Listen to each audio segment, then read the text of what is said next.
incazzare doppiamente. Primo perché vogliono convogliare le scorie nel mio territorio, nei Sulcis, e secondo nella mia miniera dove io sono rappresentante sindacale.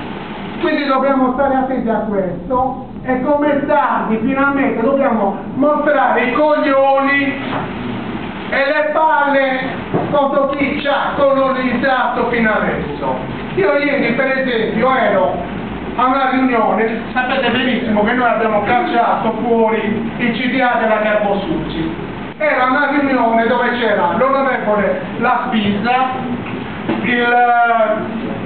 l'assessore all'industria Angioni, con cui possiamo parlare di Longobucco, Lamagni, Selvaggi, ma non senz'altro di industria e di problemi dei lavoratori del sardi. Quindi quello che voglio dire io, mi sono scontrato anche ieri su questi problemi qua. Il Presidente della Regione non si è presentato, quindi noi dobbiamo fare su questa cosa qua una battaglia grande. Per quanto riguarda l'organizzazione, voglio essere breve, io credo che bisogna coinvolgere tutti i territori, fare iniziative in tutti i paesi e in tutte le città possibili, parlare con la gente perché questo è essenziale. E poi per quanto riguarda gli altri problemi che riguardano, che ne so, per esempio anche le risorse economiche, tornare come ai vecchi tempi, cioè anche cercare di fare le sottoscrizioni con blocchetti eccetera eccetera.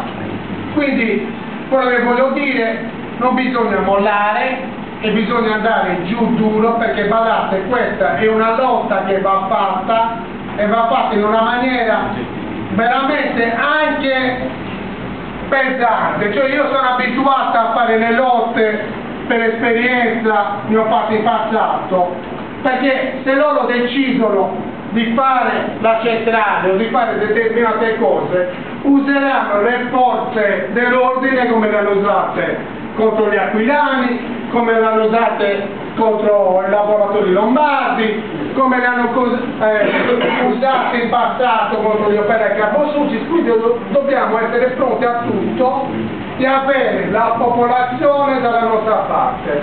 Io voglio concludere perché per esperienza noi come minatori Carbosulcis, per esempio, abbiamo vinto le lotte perché eravamo sempre presenti ovunque.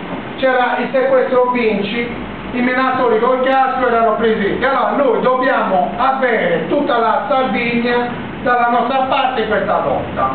Poi per l'organizzazione lascio anche agli altri quello che vogliono dire.